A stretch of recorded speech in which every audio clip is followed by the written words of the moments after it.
What's up, everybody? This is the Triggered Yogi podcast. Welcome back, man. Welcome back. I got so much to go over to discuss. This echo, this echo is gonna get annoying. Wearing the headphones, so I don't think I'm gonna wear the headphones. The sound is good. The cameras are good. Set up nice and neat. And man, let's just start there. Um,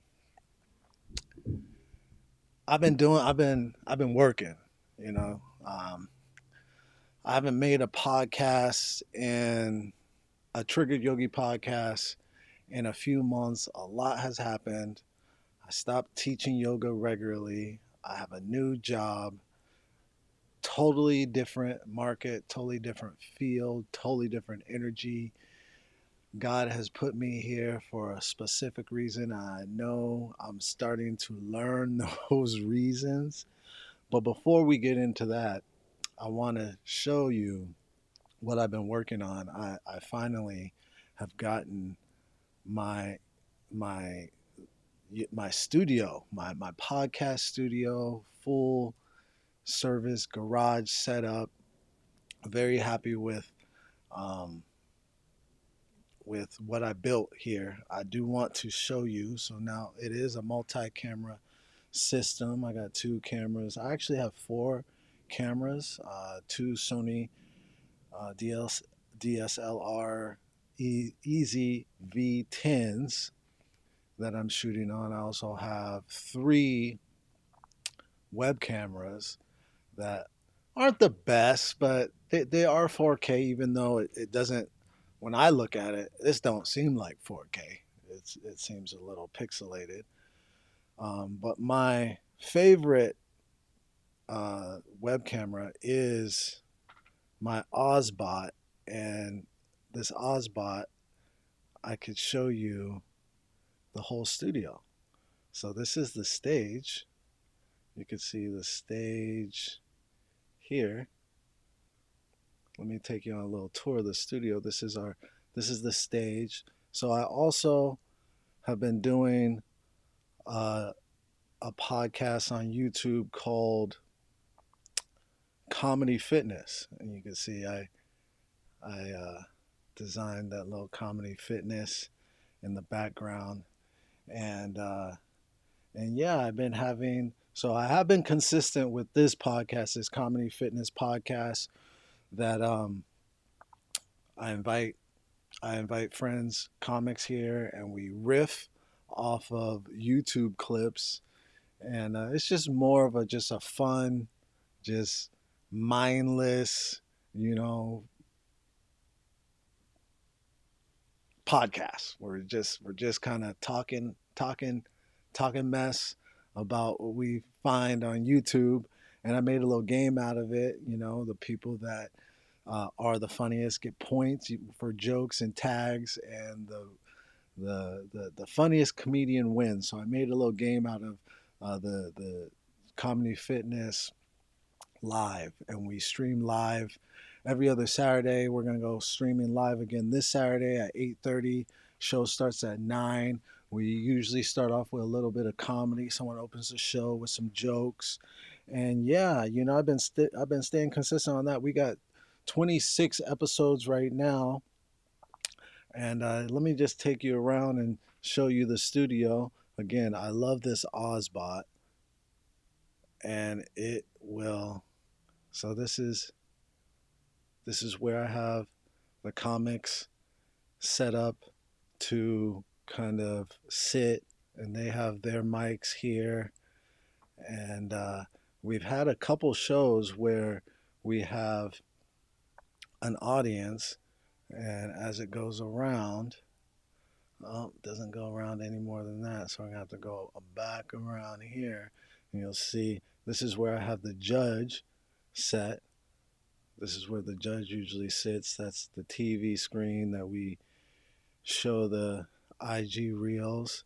And then if you could go around and you could see, Oh, the sky view. Can it reach? Can't reach? Can't reach? Can't reach? It can. There I go. There I go. There I go.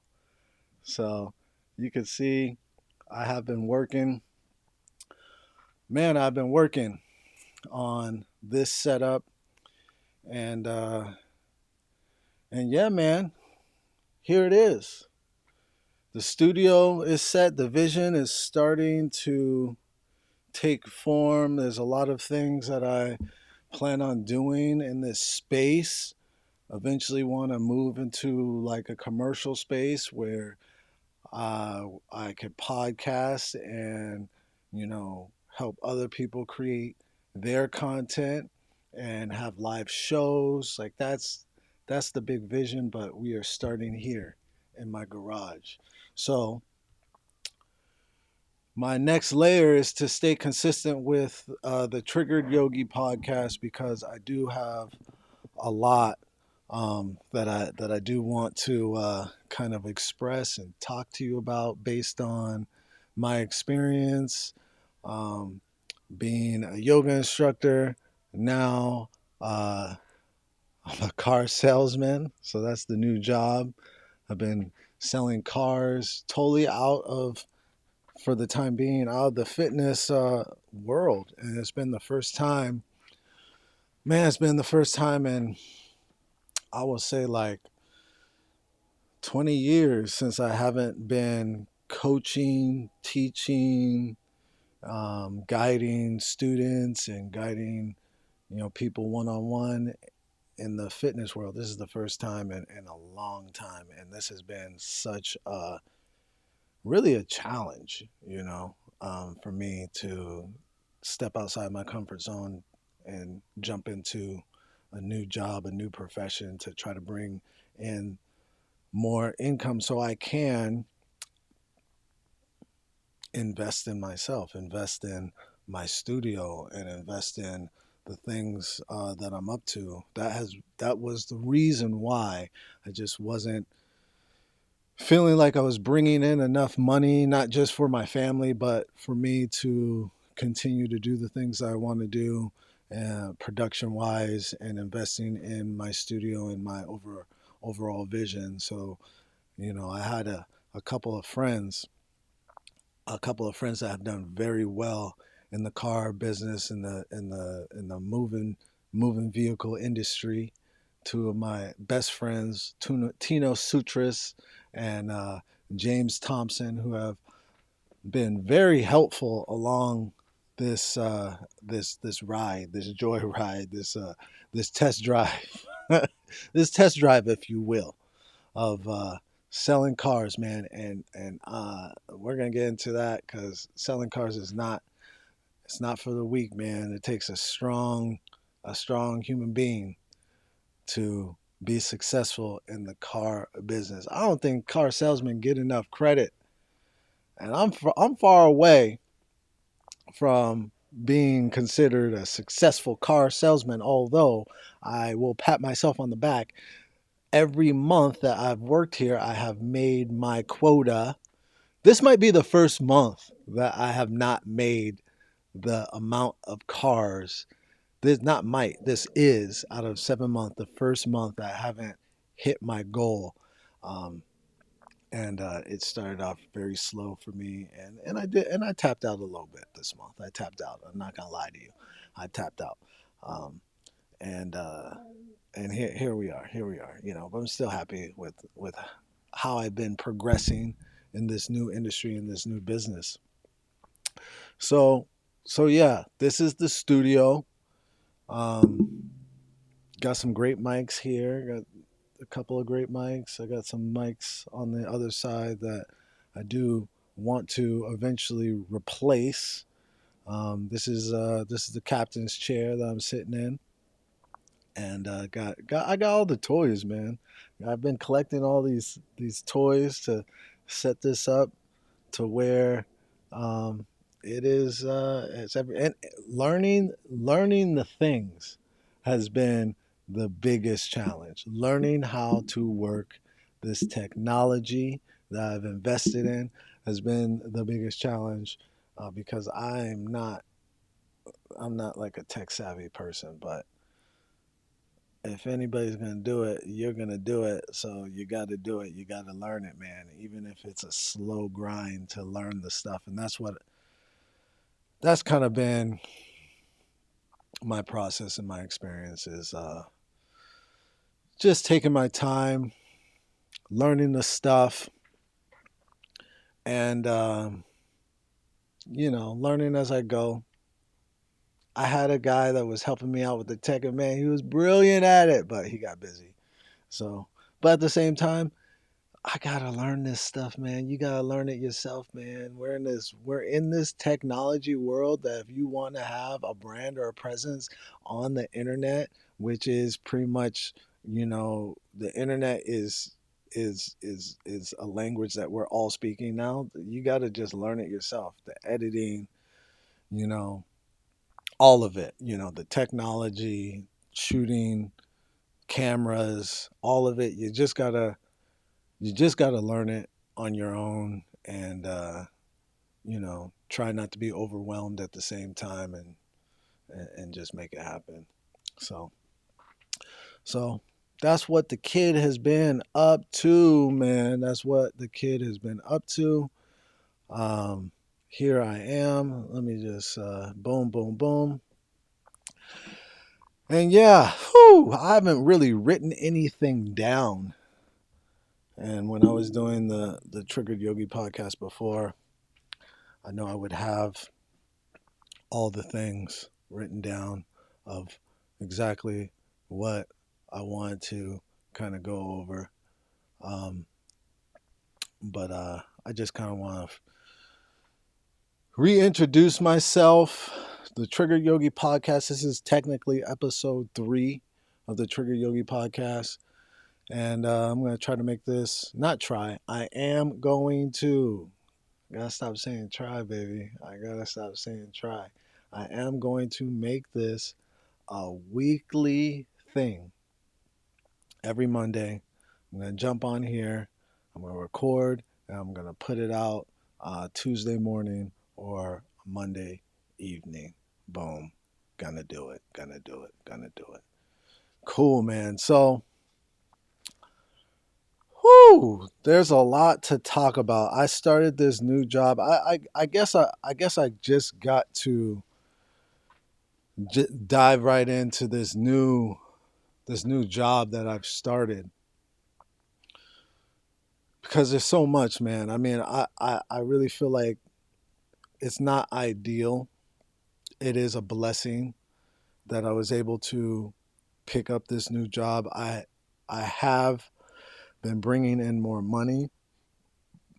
So in regards to being able to invest in myself and bring some more money into my house, I have been successful at that. But it's never enough. That's the crazy part. It's never enough. But I have been learning so much at this job, man. I mean, that's the crazy thing about car sales, man. Every day is a lesson in managing your emotions.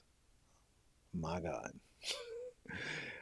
It really is a crazy experience because I see people in lights that I don't think a lot of people experience, or maybe other service industry folks can relate, where you see people just kind of turn into just emotional demons like right before your eyes.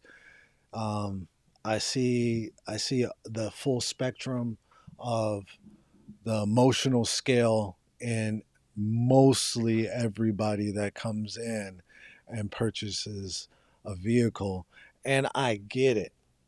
And that's the first lesson that I have learned that was a tough thing to learn is the understanding of what other people are going through or the grace that you get to give people who might be just just losing it, baby. Just absolutely just going through some emotions that they just really don't know how to handle in that moment. And man, I mean, I've been really seeing it. It is a battle with most people when they step outside their house, you know, especially in my situation, because people are stepping out of their house looking for a car. A lot of people that go to look for a car, they don't know what they want. They're really leaving it up to uh, a salesman to enroll them on what they should be driving for the next 3 to 7, 8, 10 years.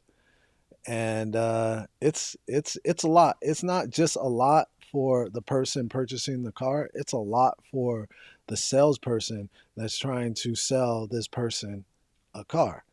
And so many people have a altered idea of what they're going to experience when they're buying a car. It's it, and none of it is, not a lot of it is accurate. But man, the biggest lesson, one of the biggest lessons during this time has been giving, you know, space and grace, and understanding. And it's hard, man. It's tough when it feels so personal, when someone's becoming emotional about something. It feels so personal, and it's tough to find understanding. I mean, I've had people get upset, yell, scream, cry, mental breakdowns. Um, and within this short period of time, I have seen people act a damn fool at the car dealership, and every single time that they do it, in their mind, it is the car salesman's fault. It is my fault. Why they're having this experience? It's wild. Um, but I just one of the things I go back to remembering the times I myself bought cars or leased cars and how I acted, which when I was not in this business, how I acted during that time is very similar to how I see most people act. You know, you have this idea, you have this perception. A lot of people think car salesmen are taking advantage of them, or doing something tricky or slick behind the curtain, and then you're reacting based off of the things that you don't understand, or the things that you think are not right. And I remember the times that I've reacted poorly, when I was, purchasing cars before I was in the business. And that helps me, like, when someone starts to, like, malfunction. That's why I call it. When people start to malfunction at the dealership, that helps me be like, okay, they're having a moment. Don't react. It's not personal. But that's the thing, man. When someone starts having a moment, when someone starts malfunctioning, it feels so personal. It feels so personal, and it takes a special type of person that's grounded enough to recognize that this is not personal. This is projection. It's the difference between being, having a personal experience, or someone projecting their ideas onto you. And you have to have that discernment to know, like, okay, this ain't even about me. It ain't about me. It's not about me. This is what this person is experiencing in this person's reality right now. And just let them have their moment. Man, I give people their moments, man. Oh, man. I mean, I try to give people their moments.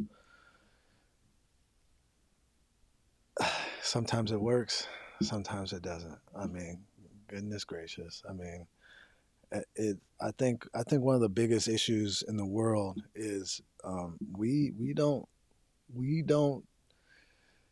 we don't like to treat people the way we want to be treated. You remember that saying?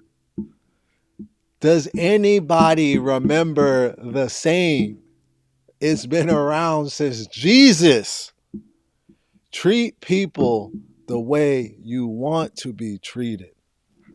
Man, this is probably putting an echo in there. Treat people the way you want to be treated. Treat people the way you want to be treated. The sound probably got a lot better just now because I had the earphones right next to the microphone. What am I doing? I'm learning. I swear I'm learning. Um, so yeah, um, that's been the biggest issue. I think people forget that when they're stepping outside their house and they're going and moving through the world, they forget. Oh, that's right. Remember when Jesus was like, treat people the way you want to be treated? No, I don't know if Jesus said that, but it's somewhere in the Bible, man. I bet you it might be. It might sound different. I don't really. I started reading the Bible last year. I was reading the Bible page for page, but I gotta get back into that, man. I gotta go to church, man. TikTok said there was gonna be a TikTok said Jesus was coming back last week. Uh, he didn't. He might have already came back. I used to have a joke that said if Jesus came back, he already came back as Tom Brady. Yeah, man.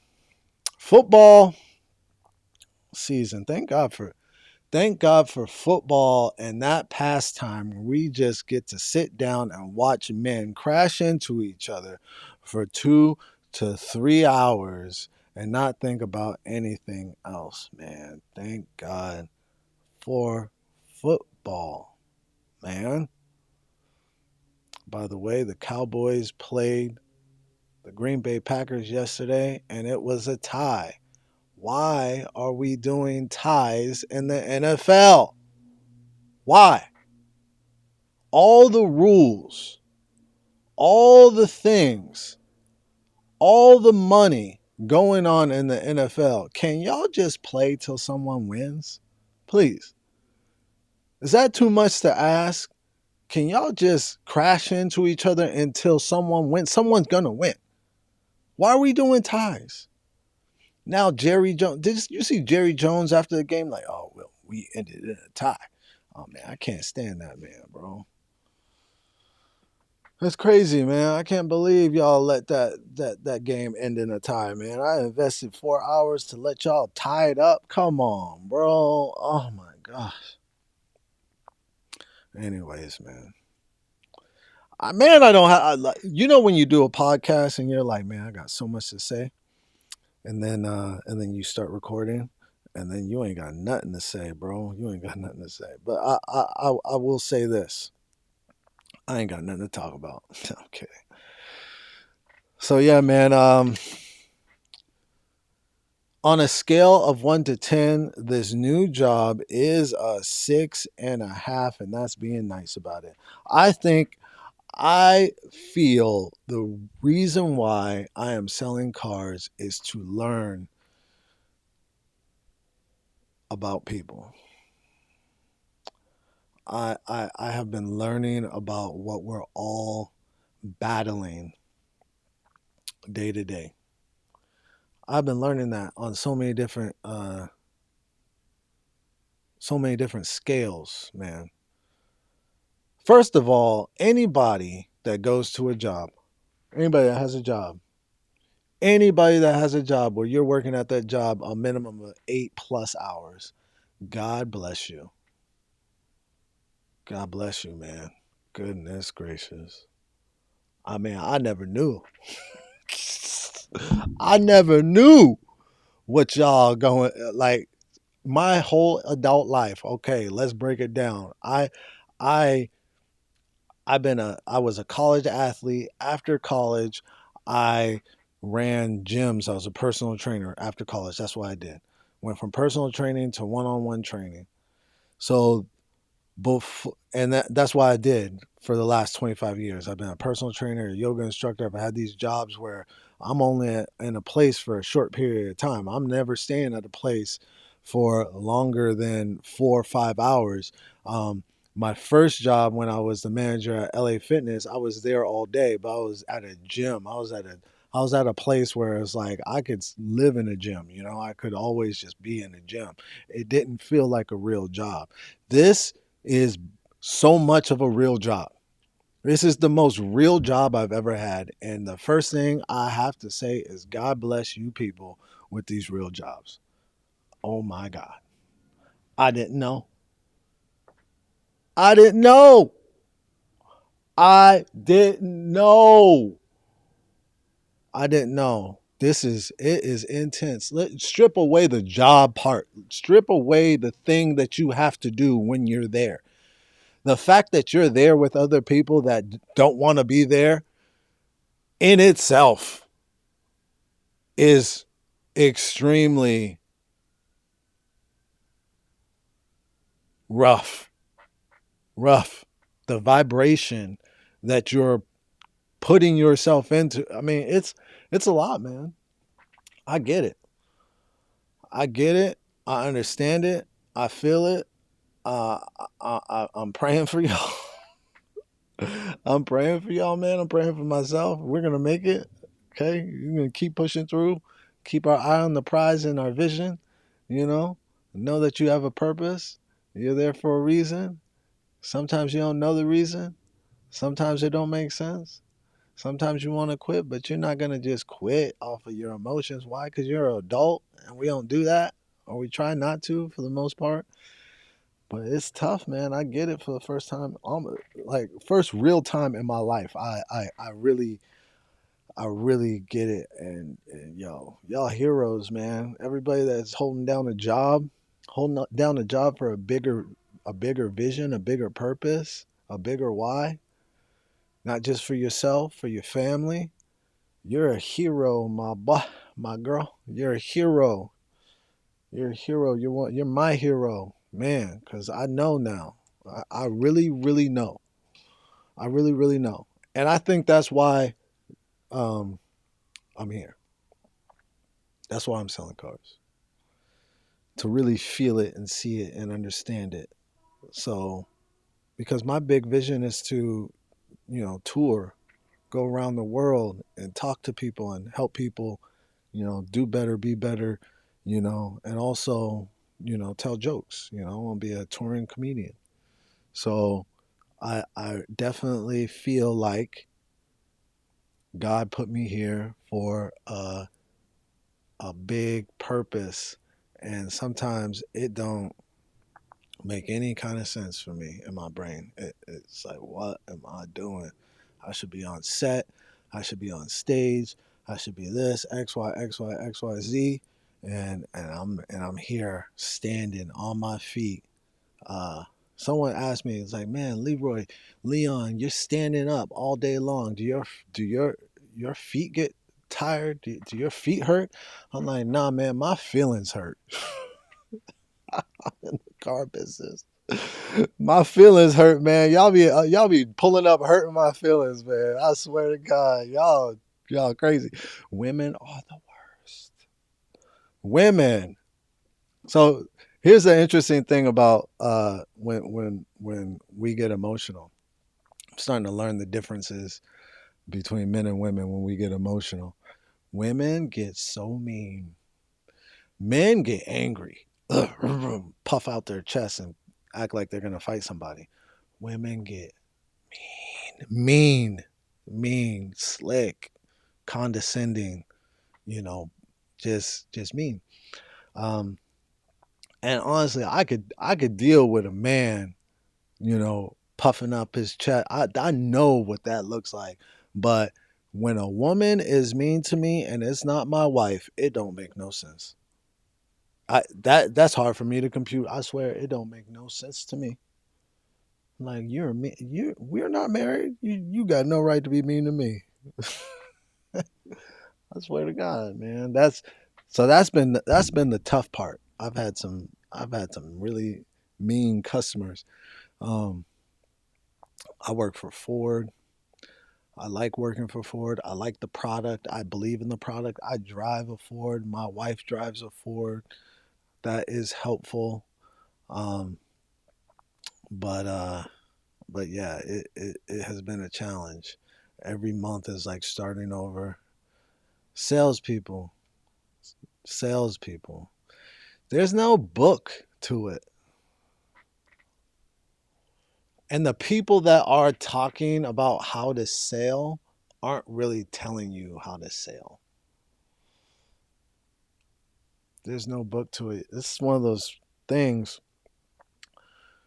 you got to start by like having some idea of how to do it. Like you kind of have to have a little bit of a talent, an act for how to make people like you. And I I will say I never thought I had that talent. I never thought I had the talent to make people like me. It just really in my brain, I've always thought I have a great talent pushing people away. But this job has showed me that that was a lie. I was telling myself, you gotta watch out for these lies you tell yourself. I do have a talent to making people like me. Now, the challenge has been once people like me, when they don't like something about what I'm doing or saying or what's going on, how to continue to keep that person grounded in the fact that I'm here to help. I'm gonna help you get to exactly where you need to be. That's been the bigger challenge. Because in the whole the whole process of selling someone a car, the first hour and a half, oh man, people love me. Then after that hour, an hour and a half, after we fell in love with the car together, because that's what we do. I'll find you a car. We're gonna both fall in love with it together, right? After that hour and a half, after we fell in love with that car, and we start talking about how much that car costs, oh, now things is different. Like, no, wait a second. Let's go back. Let's go back to when you liked me, when we fell in love with the car. So, like, that's been the challenge for me. That's been the challenge for me. But I'm gonna figure it out, because I don't know how long I'm gonna be at this job. Um, I really did want. My goal was to stay here for a couple years unless something like like something really, really started to pop off with all the other things I'm doing.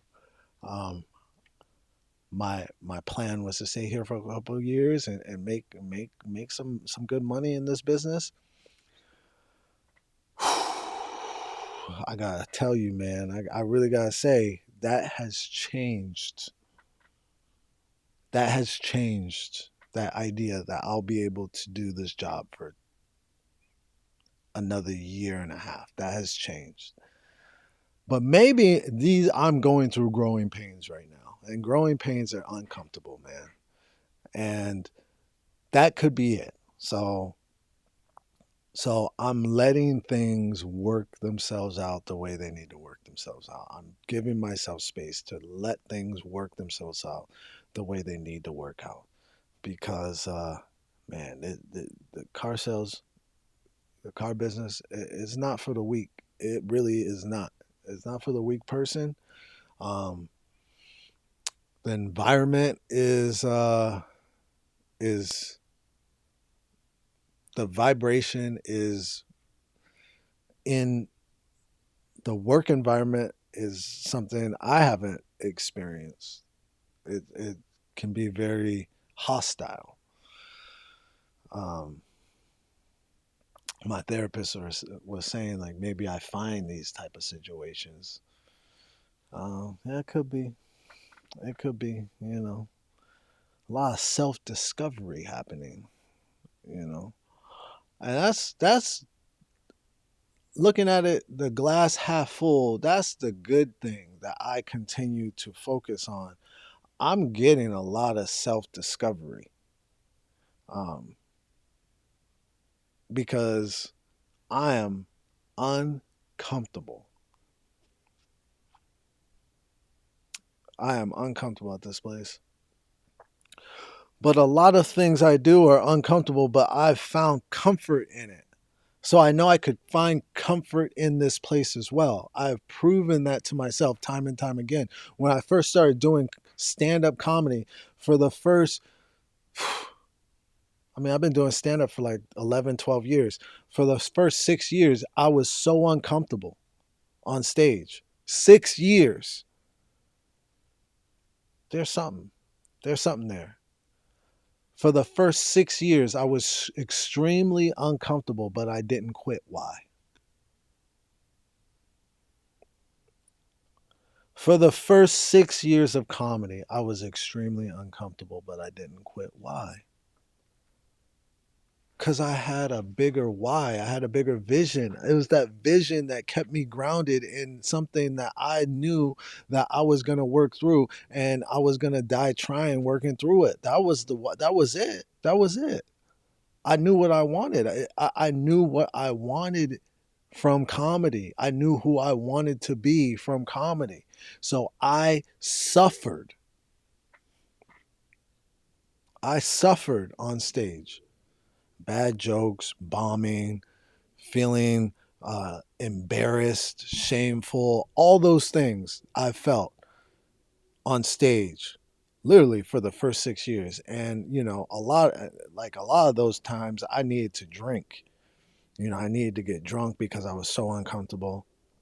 I haven't drank in 8 years now, but for the first, I don't even count the first 5 years of my comic career, like me attempting comedy, because I needed to be drunk to actually do it and feel good about it.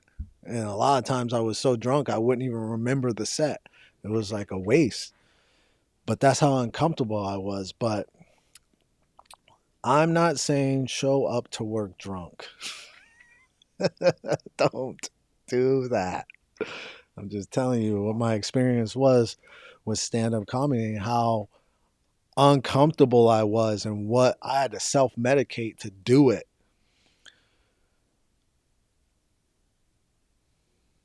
But my why was so big. My vision was so clear of who I wanted to be. And it's still clear. That's why I have not quit. That's why I got this studio right here. That's why I keep building and adding on to the things that I'm doing, because my why and my vision of who I want to be in this world, this entertainment world, has always been huge. I haven't reacted the best when I have failed. And I think that that's one of my biggest issues. I think that's one of my biggest issues. I have not reacted the way in the best ways when I have felt failure.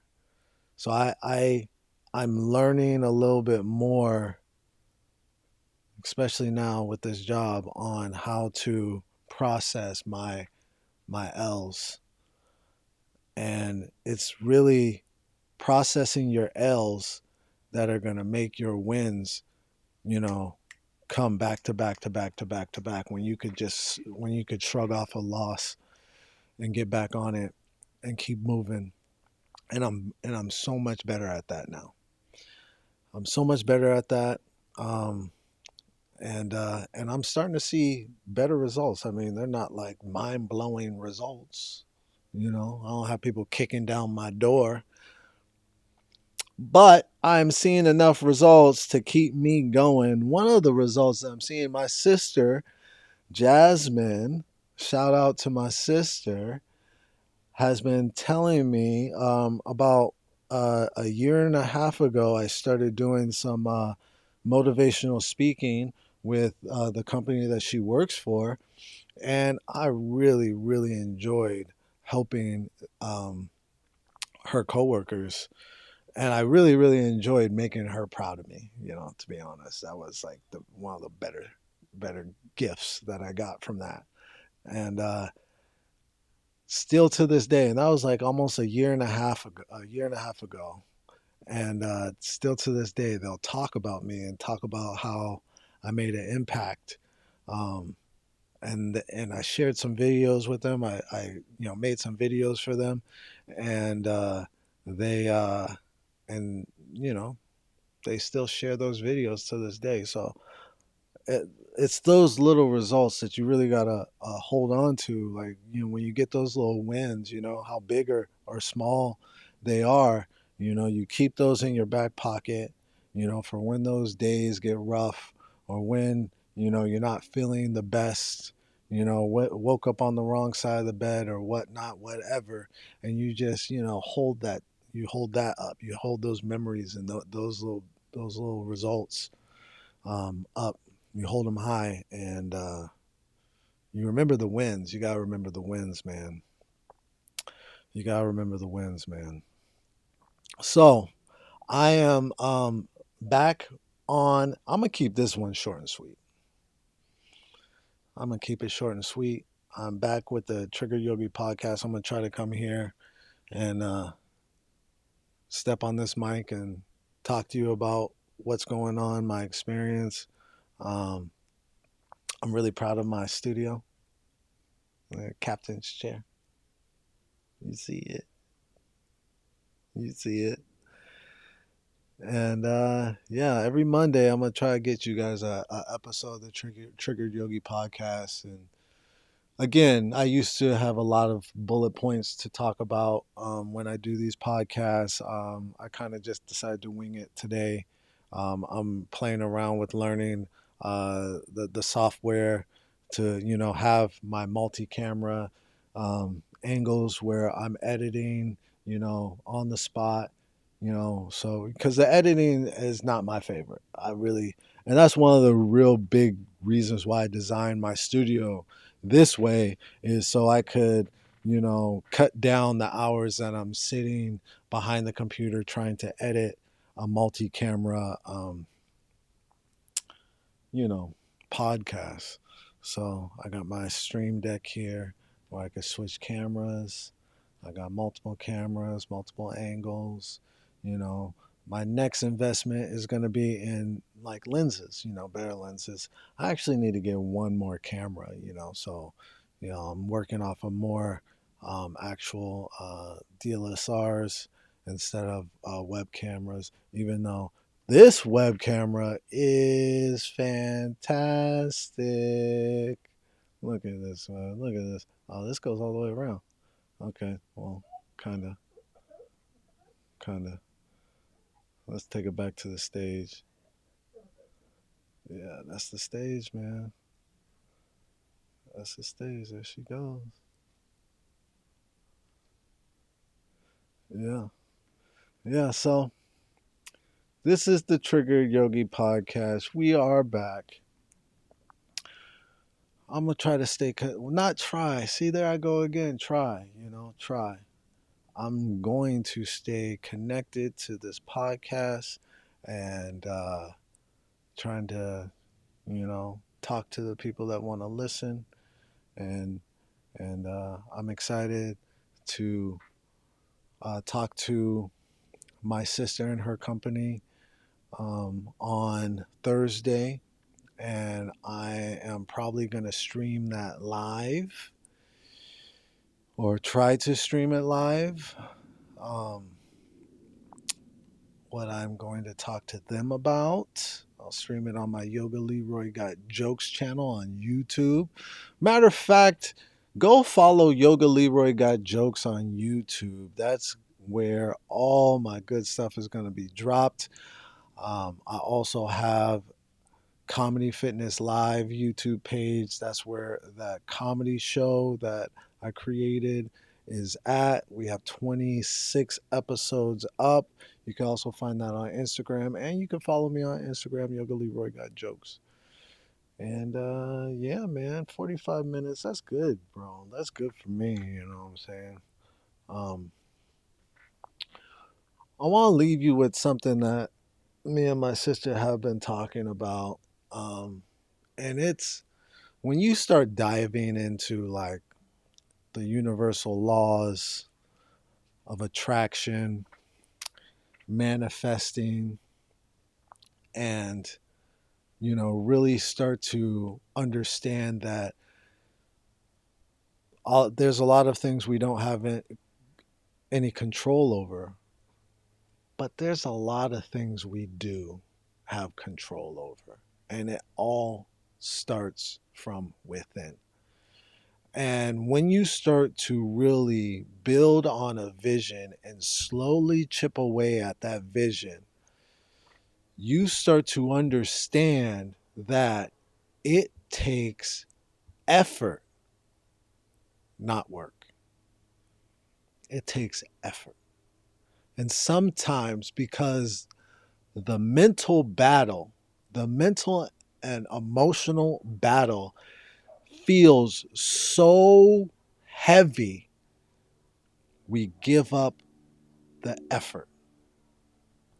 We look at the effort as work, but it's not. It's just little effort. Like how you speak to yourself. How you speak to yourself takes effort, not work, because it's so simple. It takes effort to say, I'm beautiful, I'm intelligent, I'm strong. It takes effort to start coaching yourself to move into that light where you want to be, who you see yourself. The results might be holding you down. The results might be confusing you. And it takes effort to understand that these results start to happen when you start to move in that higher vibration and start to really walk and talk and live in that place that you see yourself and not give up and stay focused and grounded in who you know God put you on this planet to be. It takes effort. It takes effort. It takes effort. I'll leave you with that. This has been the Trigger Yogi podcast. Thanks for joining me. This is episode 3, technically episode 3. I'm going to stay locked in, baby. You're going to see it. You're going to see it. You're going to see the results, man. I'm already seeing it. And I'm just going to keep locking in, and I hope you do the same. I'm going to see you next time. Peace.